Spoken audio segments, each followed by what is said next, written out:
श्री नवनाथ भक्ति सार अध्याय 20 हिंदी। इस अध्याय में गोरक्षनाथ और मच्छिंद्रनाथ की मुलाकात के संबंध में कथा आती है। पिछले अध्याय में हमने देखा गोरक्षनाथ ने मारुति को अस्त्रों की सहायता से बांध कर रख दिया था। तब मारुति को छुड़ाने के लिए प्रत्यक्ष प्रभु श्री राम को आना पड़ा था। उसके पश्चात मारुति मैनाकिनी से आकर मिलते हैं और बताते हैं कि मच्छिंद्रनाथ का शिष्य गोरक्षनाथ मच्छिंद्रनाथ को यहाँ से वापस लेकर जाने के लिए श्री राज्य में आया है। तब तुम उसके साथ मीठा मीठा बोलकर उसको मच्छिंद्रनाथ को ले जाने से रोक लो। किंतु मच्छिंद्रनाथ ने तुमसे विवाह कर लिया और उससे तुमको पुत्र रत्न की प्राप्ति भी हो गई है, इसलिए अब मच्छिंद्रनाथ यहाँ रुकेंगे ऐसा लगता नहीं है। मारुति के मुख से यह सुनते ही मैनाकिनी डर गई। पूर्व काल में मैनाकिनी ने सिंहल द्वीप में पद्मिनी नाम से जन्म लिया था। तब उसने उपरिचर वसु को आकाश मार्ग से जाते हुए देख हंसी थी, जिसके कारण उपरिचर वसु ने पद्मिनी को श्राप दिया, तू स्त्री राज्य में रहेगी और वहां तुमको पुरुष के दर्शन नहीं होंगे। तब पद्मिनी ने उपरिचर वसु को माफी मांगी। तब उपरिचर वसु बोले, स्त्री राज्य में किलोत्तला नाम की रानी है, उसके पश्चात तुम वहां की रानी बनोगी। वहां मच्छिंद्रनाथ के साथ तुम्हारा विवाह होगा। तुम्हारे मन में मेरे प्रति आसक्ति है, इसलिए मेरे ही तेज से उत्पन्न होने वाले मच्छिंद्रनाथ से तुम्हारा विवाह होने के पश्चात मैं मीननाथ नाम से तुम्हारे गर्भ से जन्म लूंगा। उसके पश्चात तुम वापस अपने स्थान पर जाओगे। उपरिचर वसु के श्राप के कारण पद्मिनी खुद को भूलकर भटकते भटकते सिंहल स्त्री राज्य में पहुंची। वहां रानी तिलोत्तमा के पश्चात हाथिनी ने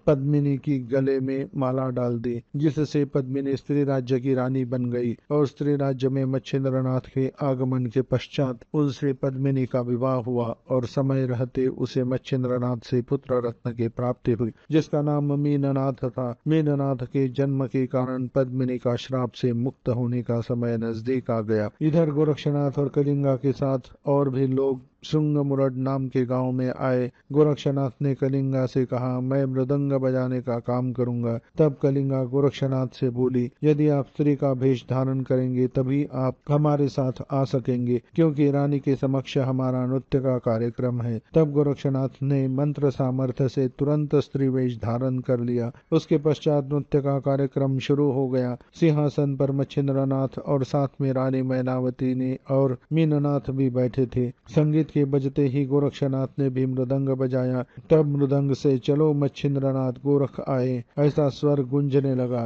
तब मच्छिंद्रनाथ को धक्का लगा। नृत्य रंग में आया था, किंतु गोरक्षनाथ मुझे लेने आया है यह मच्छिंद्रनाथ समझ गए और उन्हें वहां से जाने का डर सताने लगा। तब रानी ने मच्छिंद्रनाथ से डरने का कारण पूछा। तब मच्छिंद्रनाथ ने रानी को बताया कि गाने में बीच बीच में चलो मच्छिंदर गोरख आया ऐसे बोल सुनने में आ रहे हैं। सही में गोरक्ष आया तो?